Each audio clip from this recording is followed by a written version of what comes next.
East bamuwa omwaganya okugenda okubakiikirira mu Parliament twatulira factors ezo zebasinzirako ezabaleetera okubanga bamuwa omukisa nga n'olunaku olwaleero tugenda kwongera okutunulira ebimu ku ebyo ebyazannya ekitundu ekinene okubanga Robert Kyagulanyi Ssentamu aweebwa omwaganya okubanga ava mu ghetto okugenda mu Parliament nga kwebyo bye tugenda okutunulira yettuula yali eyenkiza ennyo eyamuleetera okuba ng'agikozesa okugula egimu ku mitima gy'abavubuka kw'ossa n'abantu abamu abaali bamulabira mu kifaananyi ekirala kakati gwagobera TV kyolina okukola kiri kimu akatebe kawo omulimu bingi bye tugenda okubanga twongera okunnyonnyoka okujjukizako akatono tukuweza tusinzira wano wa musajja wa Katonda Bishop Dr. Livingstone Kiganda Salongo Emmengo mu Kisenyi we tusinzira ate ne tubona ebitundu by'eggwanga eby'enjawulo nga programu esimu ekutuli ogikutuusaako simu lamanya Professor Brian Kirangwa Nzarwa Nsanja Mutukula district ya Kyotera Sazali ya Budduka sanga tujenva okusobola okutambula wamu naawe ogenda kunsikiza programu esimu etuli ey'olunaku olwaleero tugenda kubanga tugitandika mu ngeri efaanaganako bweti.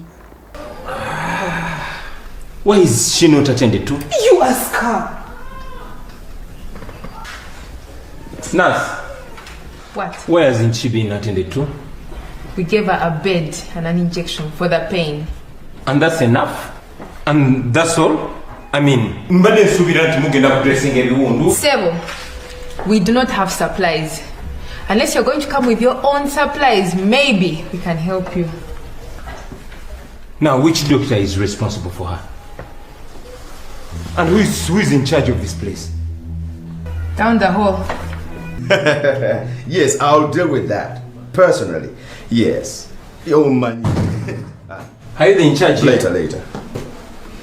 Yes, Dr. Peter, and how may I be of assistance? My girlfriend. She's in the casualty. She's dying. She's lying unattended. And your nurse is telling me that they cannot attend to her, but they don't have medicines. Yes. What kind of nonsense is this? How can you tell me that when the chairman was on TV yesterday, he was announcing that the medicines have arrived and they've supplied them in the hospitals? Young man, do you see any here? Forget about what you heard and what you saw on TV. We both know those people are liars. But look at it on the bright side. I've got my brother, and he can be helpful so that we can help your girlfriend. Okay. Well, my brother is a medical student, and he's a very resourceful fellow.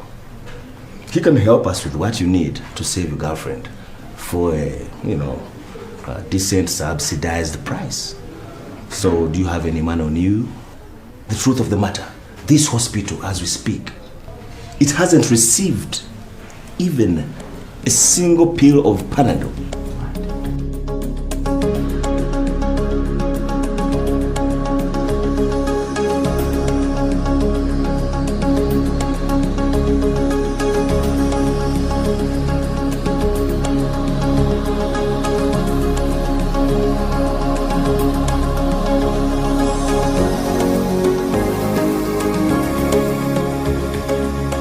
Ebyobufuzi by'eggwanga erya Uganda bye tukyagenda maaso n'okutunuulira era nga twabitandikira ddala okuva eggwanga erya Uganda we lyafuna obwetwaze olwo ne tujja nga tulaba abakulembeze ab'enjawulo abazze bakulembera eggwanga erya Uganda okuviira ddala ku mukulembeze yasookera ddala okutuuka koonaaliko nga bwe tutunuulira engeri gye bakwatamu obukulembeze ne gavumenti zaabwe engeri gye zafaananamu okutuusa bwe twatuuka ku mukulembeze aliko essaawa zaakakati ne tulaba nga amaze okukwata obukulembeze atandika enteekateeka ey'okubagasa mateeka omupya eggwanga ke linaatambulira olwo nno n'ateekateeka akalulu bannayuganda babe nga beesalirawo akaliwo mwezi ogwokutaano ng'ennaku z'omwezi 9 ogwo njogera ku mwaka gwa 1996 ne tujja nga tutambula okutuuka n'ekuufuga ey'ebibiina ebyobufuzi we byakomezebwawo olwo nno ne tutunuulira opozisoni ez'enjawulo abakulembeze ku ludda oluvuganya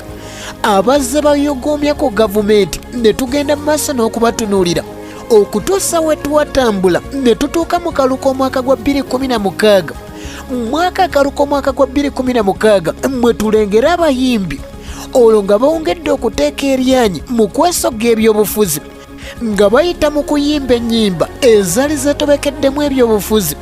Olwatubonga naawe twalulaba, olwasituka ne tululaba. Olwo ne tutunuulya Robert Kyagulanyi Ssentamu mu biseera bye yali omuyimbi ng'akyali ali mu ghetto, engeri gye yeesowolayo okusalawo okujja okwesogga ebyobufuzi okuvuganya ku kifo ky'obubaka obwa Parliamentary. Parliamentary yali emanyiddwa obulungi nti ebeeramu bali abasajja bamwambala masuuti. Ono afubutuka okuva eri mu ghetto mu mbeera bannansi mwe baali bamulabira ddala ng'omuyaaye awedde emirimu, ajja ategeeza bannakyaddondo nti neetaaga okuba nga mpeebwa omukisa olwo nno neesogga Parliament ngende mu maaso n'okubakiikirira. Ekintu ekyali kyewuunyisaamu omusajja namukuleetera wamulaba engeri gye yali afaanaganamu mu biseera biri ng'akyali mu ghetto, enneeyisa gye beeyisangamu eri eya ghetto.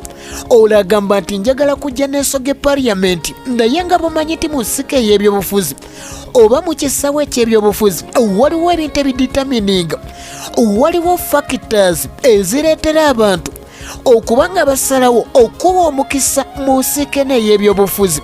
Waliwo ebyo ebisooka okutunuulirwa, waliwo ebyo ebikola ekyamaanyi abantu kwe basinzira okuteeka ku minzaani ne baba nga bakuwa omwagaanya okuba nga obakulemberamu.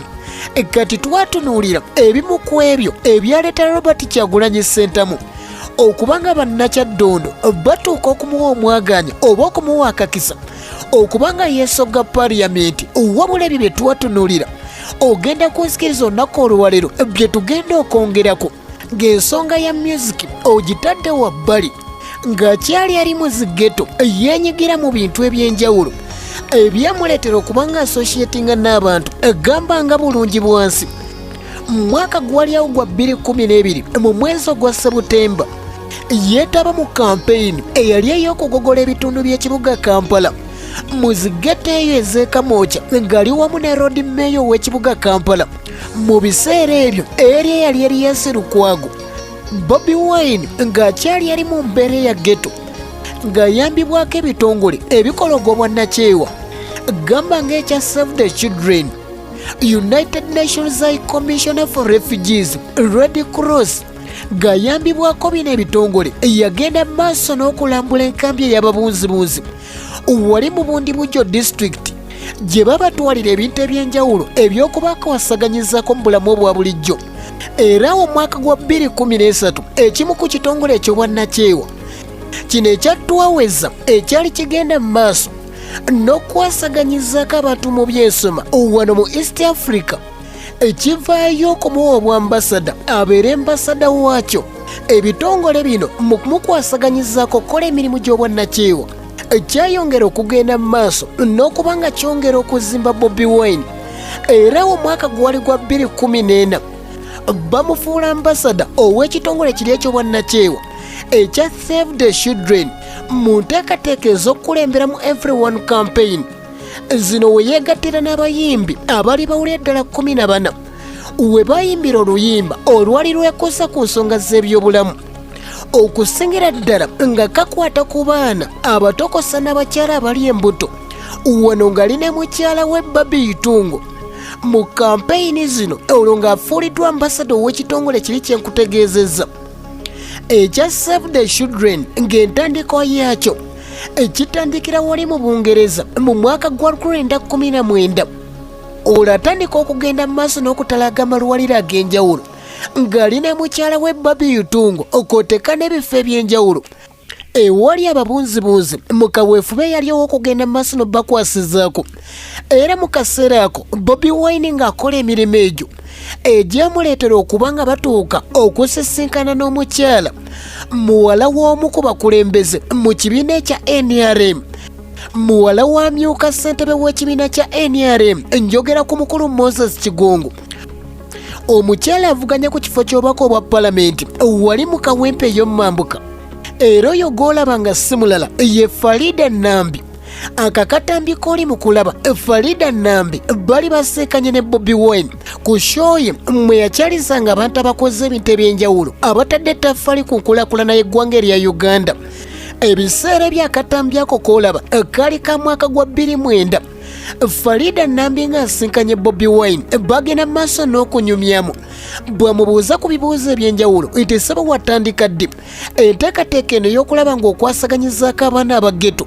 Farida Nambi wano we yategeereza nti okutandika okuwulira ye Bobi Wine omwaka gwaliyo gwa 2006 we yatandika okuwulirira egimu ku mirimu gy'akola kwe kusalawo n'agamba nina omunoonyaako.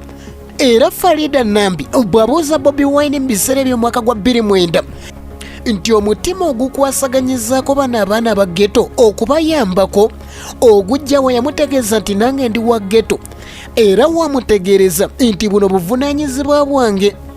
Katono nnyo nja kusaba ku producer obenga oteerayo omukyala Farida Nambi eyavuganya mu kawolo aka by-elections eziwedde ne kanso Nalukoola wabula ebintu ne bitatambula bulungi ne kimuwaliza okuddukira mu kooti n'esoboza kati nga bakyali mu lookano. Kati njagala osooka omutuweeko mu kaseera kali nga bagenda mu maaso n'okuba nga banyumyanyumyamu bannayuganda emboozi bongere okugenda mu maaso n'okugiwulira. We're so glad that finally he is here. Please welcome His Excellency. Thank you so much for being here. And for me, when I started my works in Kifumbira slums, really, I heard your name. I heard your name that you were doing a lot to help vulnerable children and really relating to them in a more personal note. Kati ebyo ng'omaze okubiteeka wabbali ebimu ku bintu ebirala ebyayongera okuba nga biyambako ku Robert Kyagulanyi Ssentamu eri bannakyaddondo okumuwa omwaganya ye yali avudde mu ghetto ne bamuwa akakisa okuba nga yeesoga Parliamentary. Kati ebirala oba ekimu ku birala ebyagenda mu maaso n'okumutunda eri abantu ye programu gye yalina ennamba kuzimu ku TV ez'amaanyi wano mu ggwanga erya Uganda nga programu eno yali ayitibwa The Ghetto President. Eno yali eraga obulamu bwe engeri gy'abutambuzaamu engeri gy'alyamu obulamu. Kino ekyayongera okumutunda n'okusingira ddala eri abavubuka abatandika okwegomba ennyo obulamu bwe yali awangaaliramu nga programu eno yagenda mu maaso n'okumutunda era yalaninga okumala kyenkana omwaka mulamba okuviira ddala mu mwaka ogwa 2013 nga programu ebeera ku TV abantu ne batuula ne batandika okulaba The Ghetto President omubanda wa Kabaka ne bagenda mu maaso n'okwetegereza engeri gye yali atambuzaamu obulamu bwe yali awangaaliramu. Firimu nazo ze yazannya nazo zakola kyamaanyi okubanga zimutunda mu bantu omuli firimu ze yazannya omwali n'eyali ey'ebyobufuzi wabula nga tetunnagenda ku eyo eyali ey'ebyobufuzi ey'omwaka gwa 2015 eyalimu obubaka obwali obw'enjawulo okkiriza nkutegeeze ku zimu ku ezo firimu zino ze yazannya ne zongera okumumulisa mu bantu.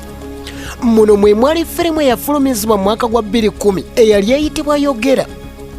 Divisions omwali ezo firimu ezimu ku ezo ezaali ziraga obumalirivu bw'alina ne zongera okuba nga zikola eddimu eddene okumutunda eri abantu. Firimu endala gye tugenda okuba mu ttooki ezimu ku ezo ze yazannya eyalimu amakulu amakusikeno nga yali yabyabufuzi ye firimu eyali eyitibwa Situka.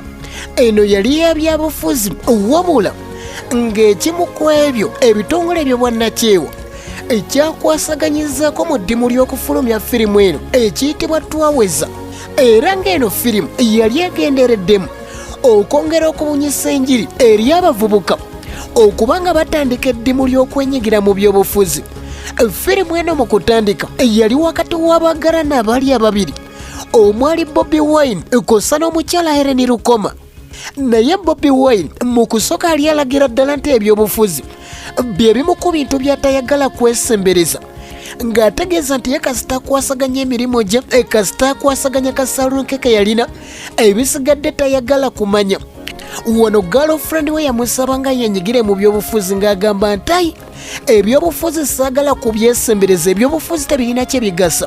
Kyokka oluvannyuma lwa girlfriend wona okufuna accident n'addusibwa mu ddwaliro Bobi Wine mu firimu eyo yagenda okutuukayo nga girlfriend wono abasawo tebamufuddeeko oba tebamukozeeko wadde okumutunga ebiwundu.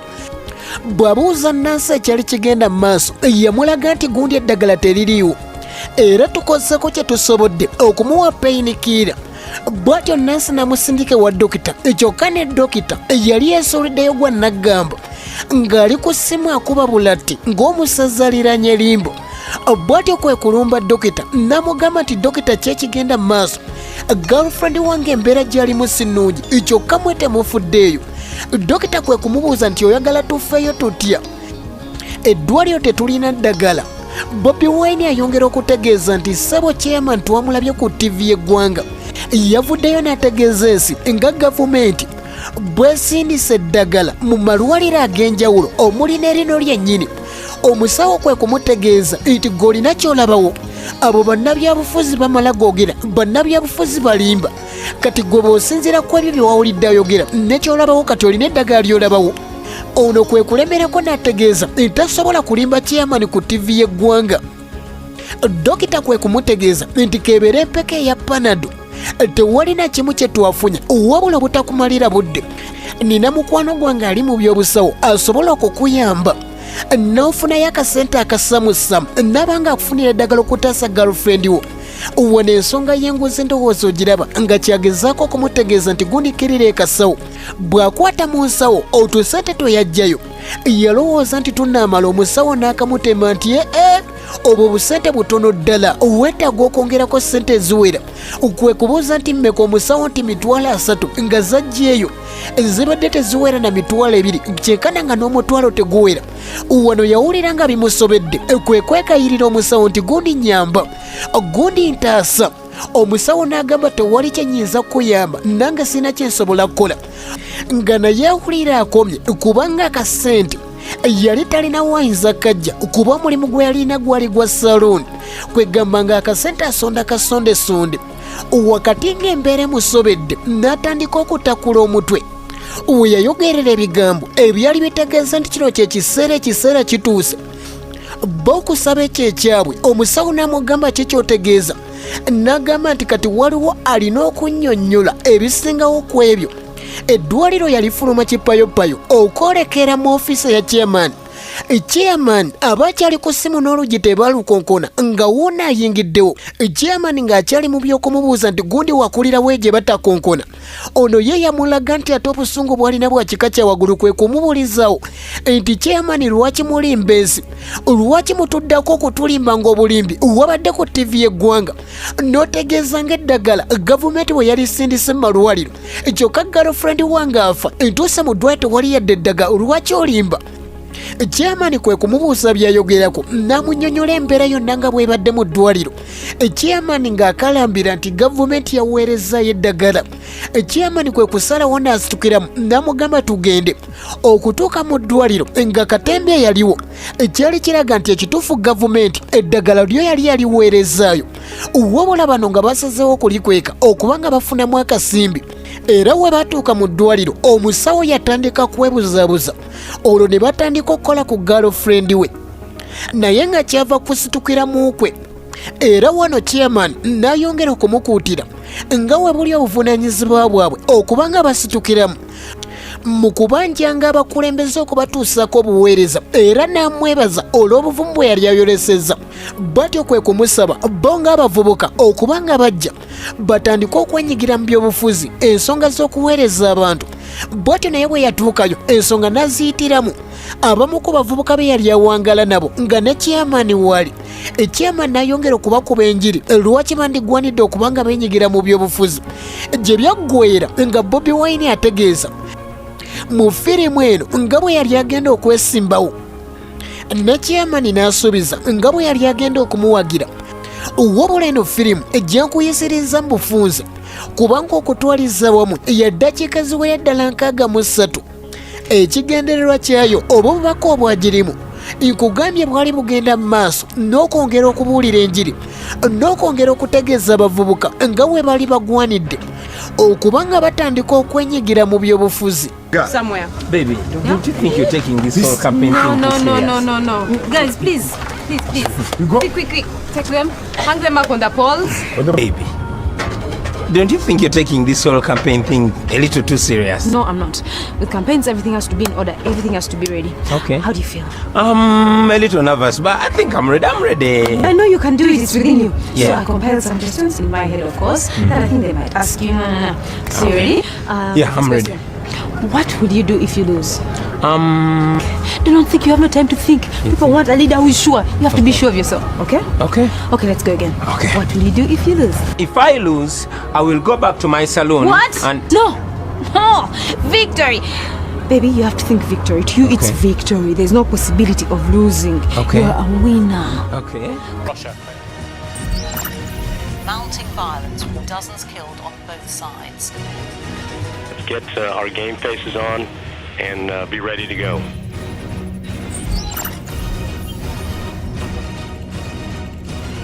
Munnayuganda yeekumidde ku KTV nyongera bongezi kwebaza ekintu kyokola kyamaanyi ddala okubanga owaayo akadde n'otambulira ddala wamu naffe tukyagendera ddala mu maaso n'okwongera okuba nga tunnyonnyoka ensonga z'ebyobufuzi eby'eggwanga erya Uganda wabula nga tukyagenda mu maaso n'okunnyonnyoka ensonga zino nzikiriza nkujjukiza nti ennaku z'omwezi zigenda kubeera nga 31 Desemba wali ku kisaawe ky'odi Kampala otosobwa okusabako okumalako omwaka nga twebaza Mukama Katonda ebyatukoledde okuyita mu mwaka ate olwo nga tumusaba abeere wamu naffe omwaka omupya nga tuguwonga mu maaso ge tosobwa ababuulizi ba Katonda ab'enjawulo nga bakulembeddwa omusajja wa Katonda Bishop Dr. Livingstone Kiganda Salongo awamu ne Pastor Cindy Prophet Ebenezer Konai ne basajja ba Katonda ab'enjawulo tosobwa abayimbi ab'enjawulo kosa ne ba president aba KTV kosa n'abakuweereza ku radio program ez'enjawulo ffenna tujja kubeerayo nga 31 Desemba wali kodi Kampala ogenda kuzikiriza katono nnyo ngenda kubanga nfuna kulendera amazzi wabula oluvannyuma lw'okufuna kulendera amazzi weekomawo tugenda genda mu maaso n'okubaako bye twongera okubanga tunnyonnyoka ate mu lugendo lwa Robert Kyagulanyi Ssentamu mu byobufuzi nga tutunuulira ebyo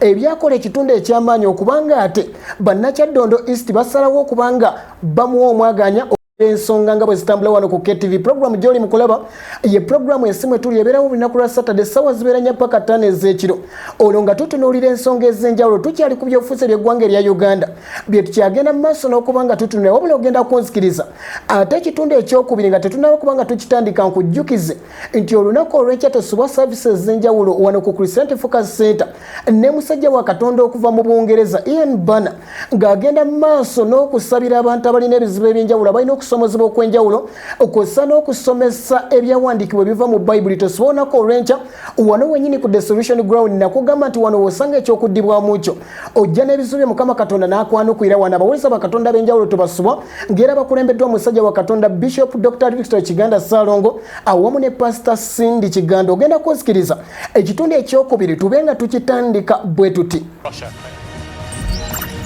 Mounting violence with dozens killed on both sides. Let's get our game faces on and be ready to go.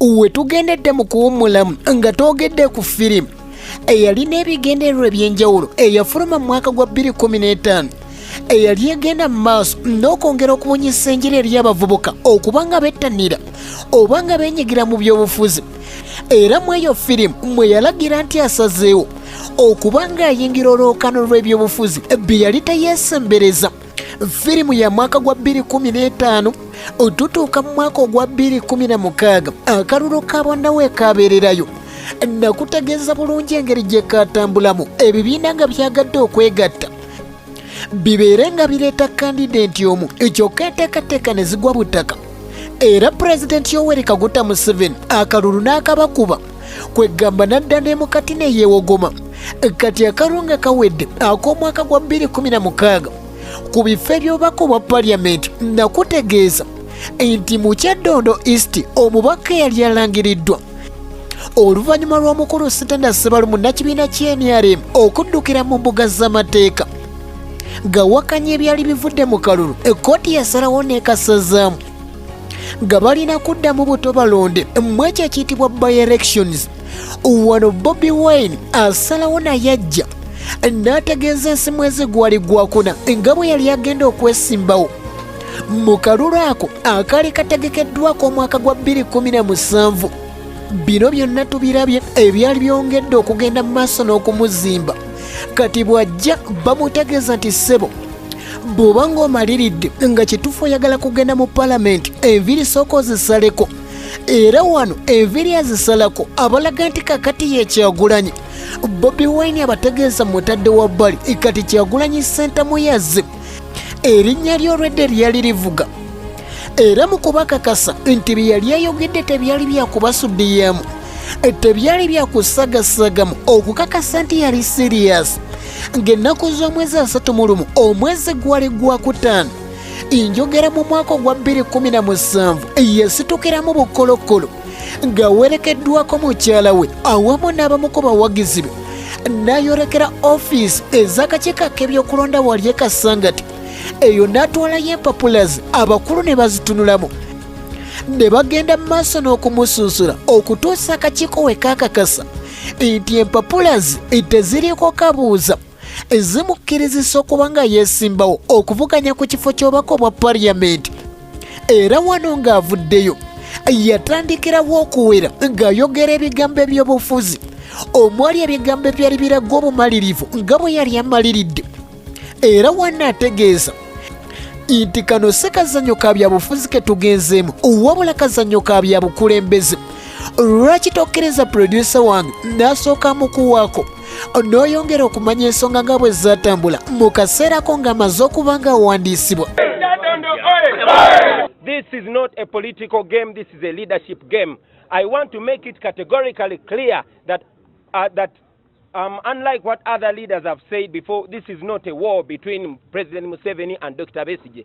This is a war between the people of Kyadondo and ignorance, poverty and disease. We have the same problems. For the longest time we've been clustered into groups and cocoons. Our differences are very minimal, but they've been used to rule us. We have more in common than in difference. So today is the first step of getting all of us together to address our issues. This is not a contest of egos. It's not a contest of personalities. We are getting together to solve our own problems.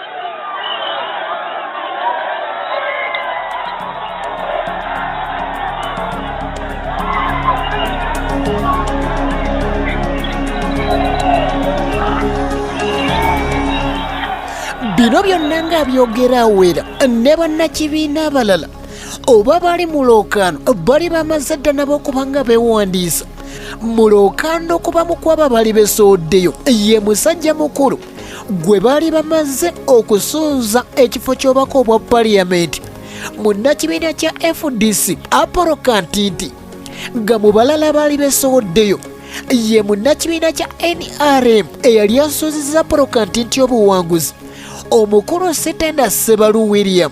Mu balala abajjira mu lookaano ye ssaawa z'akakati omubaka akiikirira ekitundu ekya Kyadondo East omukulu Muwaddanku Nnyingi ono nga talina kibiinamu yali ajjidde ejjukira ne mu karuka omwaka gwa 2016 bo bano bali babaddemu mu lookaano Robert Kyagulanyi Ssentamu ajja mu by-election kwegamba n'ayingiramu buyingizi. Kati mu balala abali mu kalulu mwe mwali omukulu Kayongo Sowedi Male ono naye yali talina kibiina kye yali ajjiddemu. Olwo akakiiko ak'ebyokulonda campaigns ne kazita akaseera ak'okuwenja obululu olwo nno ne katandika. Bannabyabufuzi ab'enjawulo ne bagenda mu maaso n'okukuyiga okunoonya akalulu mu bitundu eby'Ekyadondo. Olwo Apollo Kantiti bannakibiina kya FDC omwali Dr. Kizza Besigye eyali pulezidenti w'ekibiina kya FDC mu biseera ebyo Gregory Mugisha Muntu omukulu Nandarama Fabi kwoteeka n'abakulembeze mu kibiina kya FDC baasitukiramu okunoonyeza Apollo Kantiti akalulu ne bagenda mu maaso n'okutegeeza abantu nti ono waffe gwe muba mulonda. Olwo omukulu Sitenda Ssebalu munnakibiina kya NRM naye kyekimu Yoweri Kaguta Museveni omukulembeze afuga eggwanga erya Uganda yasalawo n'asitukiramu n'abakulu mu kibiina ekya NRM n'agenda mu bitundu by'Ekyadondo n'ayorekera e Kasangati n'ategeeza bannakyadondo East nti ku lw'obuweereza obulungi nga mwagala okuba nga mufunamu omukulu gwe mulina okusindika si mulala mu mpeera akalulu omukulu Sitenda Ssebalu kwegamba kampeyini zaali z'amaanyi ddala ku njuyi z'omubiriri kampeyini ya Kyagulanyi Ssentamu eyasookera ddala yagiggulira wali ku kisawe Wampeewo wabula nga tannasimbula yasooka kwogerako eri bannamawulire bw'atyo n'ayolekera ekisawe ky'e Wampeewo abayimbi ku kampeyini ze ez'enjawulo ne balabibwa okwegamba amaanyi okuyugumya mu Kyaddondo East eri bannabyabufuzi bano nga bawenja akalulu naye ng'okwezooba okulya amatereke n'ab'ebyokwerinda dduka oyo mukwate yaaye mu kalulu kano ak'omwaka gwa 2017 bye bimukwebya bitabulamu era Kyagulanyi Ssentamu waliwo ne we yakwatibwa ng'ab'ebyokwerinda okwegamba okwezooba kwagendera ddala mu maaso kalubere ng'ebula olunaku lumu lwokka okulonda olwo kulyoke kubeewo okwezooba n'ab'ebyokwerinda kwagendera ddala mu maaso era wano Kyagulanyi Ssentamu we yategeeza abalonzi oba abawagizi be nti bannange mubeere balonzi wabula si beegugunzi kwegamba butakwatagana bwabeerawoko omwali nti ekifo kino si kyoteekeddwa okukubiramu akalulu oba kampeyini zo olina kugenda eno kwegamba ensonga ezo ezeeyolekera mu kalulu akali ok'omwaka ogwa 2017 kati oluvannyuma nga bannabyabufuzi bamaze okuwenja obululu abali beegwanyiza ekifo ky'obubaka obwa Parliamentary mu by-elections omwaka gwa 2017 olunaku olw'okulonda ate munnaye luwatuuka olwo bacandidates oba bali mu lwokaano ne bagenda mu maaso n'okulonda okulya amatereke kwaliwo eri abamu ku bali mu lwokaano njogera ku mukulu muwaddanku nnyingi ku lunaku olw'okulonda atuuka we yalina okulondera bamutegeeza nti ssebo mu lwokaano toliimu wano si wooteekeddwa okulondera muwaddanku nnyingi tawalidde muwaddanku nnyingi talemeddeeko nti wano ne ku mulundi guli we nalondera muŋŋamba mutya nti si wenina okulondera abakulu bamutegeeza wolina okulondera walala lwaki olemerako bw'atyo n'asalawo okubanga akozesa ekifuba ab'ebyokwerinda kwe kutegeeza nti ssebo totulabangako togenda kutuleetako wano kambayayako kwe kumuyoola mavumbavumba bwe batyo ne bamukuba kabangali ya poliisi wabula mu kwezooba gye byaggweera ng'ekkooti egenzeemu sirinti ekyentegeeza gye byaggweera ekkooti nga bagiyuzizza ono tebyamutambulira bulungi era bamuddusizamu mu ddwaliro okubanga afuna obujjanjabi olw'embeera gye yalimu etali nnungi era mu kaseera ako nga n'okwogera takyayogera okulonda ne kugenda mu maaso nga bannakyaddondo bali mu kulonda kati okulonda nga kumaze okuggwa akalulu kalina okubalibwa mu kaseera ako okamanyi bulungi emitima we gibeera giggunda abantu omutima teguyinza kubeera wamu okutemya tekubeerawo kubanga oyinza okusumagiramu katono bwe kati ogenda okudda engulu ng'ebintu byakyuse dda okubala akalulu nga kugenda mu maaso wano abaali beetabye mu lwokaano baaliwo ng'amaaso bagakubye omukulu ow'akakiiko ak'ebyokulonda akulira ebyokulonda mu disitulikiti ey'e Wakiso omukulu Nkurunziza Francis ng'ennaku z'omwezi 29 omwezi ogw'omukaaga omwaka ogwa 2017 alangirira abantu mu bitundu eby'enjawulo biro byonna nga babigoberera obudde nga buzibiridde ategeeza nti ku bululu obulondeddwa obuli mituwale 3,310 simanyi oba mpulidde bulungi nti ku bululu obulondeddwa obubadde mu mituwale 3,310 obululu obuwera eddala namukamu obwo bwayonooneddwa obuwera eddala 311 obwo bubadde bufu wabula obululu obulamu bwe bula eddala emitwalo 3,299 wabula kw'obwo obululu n'ategeeza nga porokanti nti munnakibiina kya FDC bwe yali afunyeko obululu 1,832 owa FDC ng'ali mu 1,000 omukulu w'akakiiko ak'ebyokulonda ategeeza nti munnakibiina kya NRM omukulu Sitenda Sibalu afunye obululu obuwerera ddala 4,556 olwo omukulu Kayongo Sowedi eyali azze nga talina kibiina mwajjidde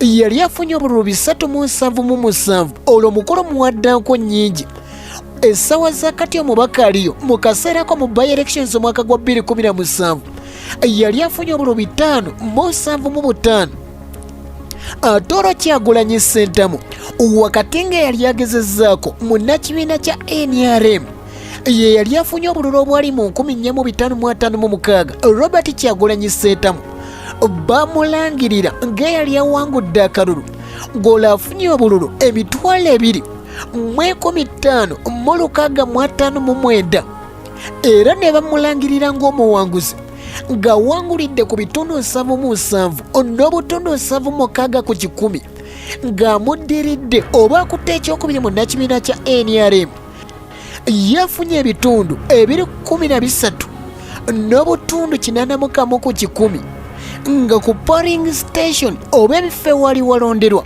ezaali ziweredde 93 bbiri zokka ze zaamulemerera okubanga awangula okwegamba akalulu yakukumba kakukumbi lwakuba akadde ke kayinza obutamala nandikuwadde polling station yemu kwemu nga tutandikidde wali ku y'ekitwagomwa polling station ekyankima polling station Lusajja primary school polling station wali Kitibbi polling station awo omukulu Sitanda Ssebaluye yawangulawo yafunawo obululu bwali 205 Kyagulanyi Ssentamu n'afunawo obululu 134 kwegamba akalulu bwe katyo bwe katambula olwo nno Kyagulanyi Ssentamu n'abawagizi be ne batandikirawo ebikujjuko wano Kyagulanyi n'avaayo n'ategeeza ebimu ku ebyo yali agenda okuba nga asookerako kola okwe kulaba nga addamu okutabaganya kwe kulaba nga banyiga ebiwundu eri emitima gy'abo egyali gimenyese era mu kaseera ako Kyagulanyi Ssentamu yalina emyaka 35 wano abakulembeze ab'enjawulo bavaayo okumuyozayoza omwali ne Dr. Kizza Besigye omukulu Nandara Mafaabi abakulu mu kibiina ekya NRM omwali omukulu Ofuna Opondo abakulu mu kibiina ekya NRM bavaayo ne bamuyozayoza muno omwali mu biseera ebyo eyali ssaabawandiisi w'ekibiina kya NRM omukyala Kasule Lumumba ono yategeeza nti ekibiina kya NRM kyeteefuteefu okukolagana ne Robert Kyagulanyi Ssentamu mutabani w'omukulembeze era tebamulinako buzibu bwonna namuyozayoza okuba nga atuuse ku buwanguzi wabula abamu ku bali mu lookaano omukulu Sitanda Ssebalu munnakibiina kya NRM teyasooka kubeera mu mativu n'ategeeza nti by-elections zisoboka zitya okusinga ate kali akalulu akali aka bonna wano we yategeereza nti Robert Kyagulanyi Ssentamu yandiba ng'alina olukwesikwesi lwe yakozesezza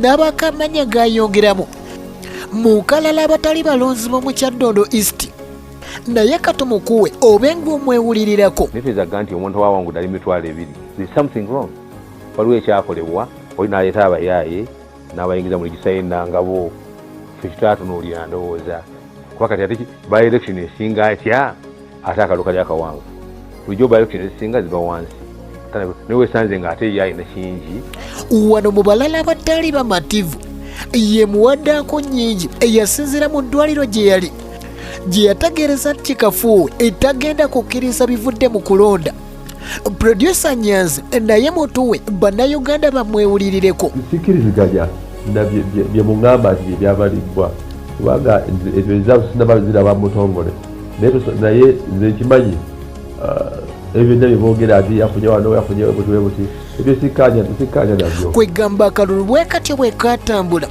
era Kyagulanyi n'ategeeza nti gwe bali balonze ye Kyagulanyi tebalonze Bobi Wine n'atandika okweteekerateekera okwesoga Parliamentary era eyo ng'atuuseeyo bamwaniriza enteekateeka ez'okulayira zonna ne zitambula bulungi sipiika mu biseera ebyo mukyala alitwala Kadaga n'amukwasa ebikwasibwa abo babeera bayingidde Parliament omuli ssemateeka w'eggwanga rules of procedure kwoteeka ne instrument endala era n'amulaga nti ab'opposition batuula eno ab'ekibiina ekiri mu buyinza batuula wano abamagye batuula eri katono gy'osooka weewulirireko ologa yakeesoga Parliament. I, Kyagulanyi Ssentamu Robert, swear in the name of the Almighty God that I will give faithful service to this Parliament and support and uphold the Constitution of the Republic of Uganda by law established. So help me God.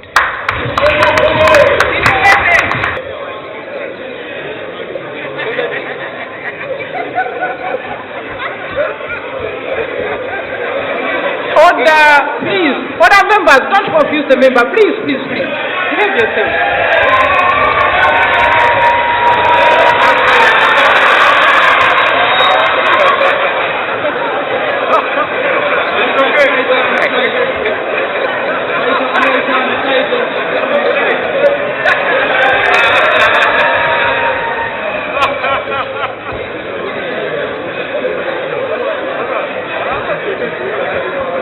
You should study and will guide you the rules of procedure. Master them, they will help you in the plenary and in the committees. Now, I'm your whip. I will assign you one standing committee and one sessional committee. So I ask the members to take you to sit where the independents sit, in that corner. You're welcome.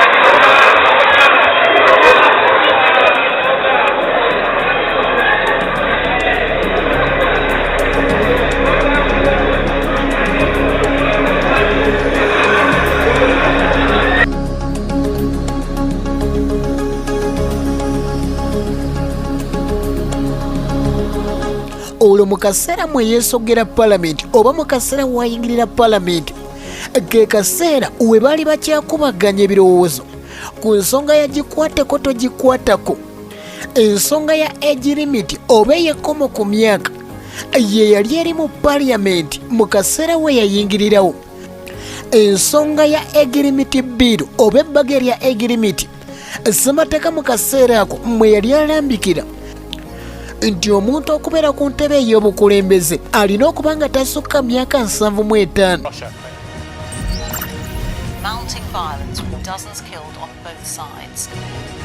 Let's get our game faces on and be ready to go.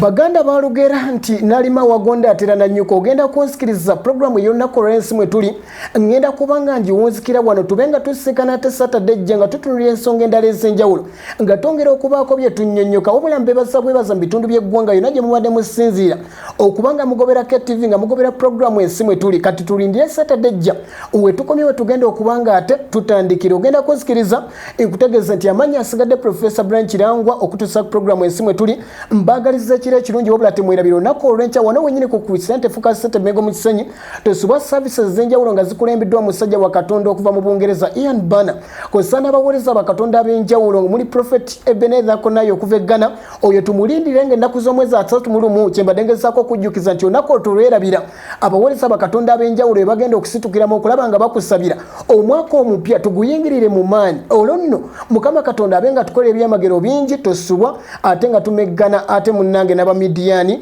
ku lunaku olwa 31 Desemba ebizibu ebyenjawulo abalemeddwa amakanga tegatambula bulungi tolina kye weekoledde mu mwaka guno Mukama Katonda ate oyongere okumusaba mu mwaka ogujja abeeko byakolera bingi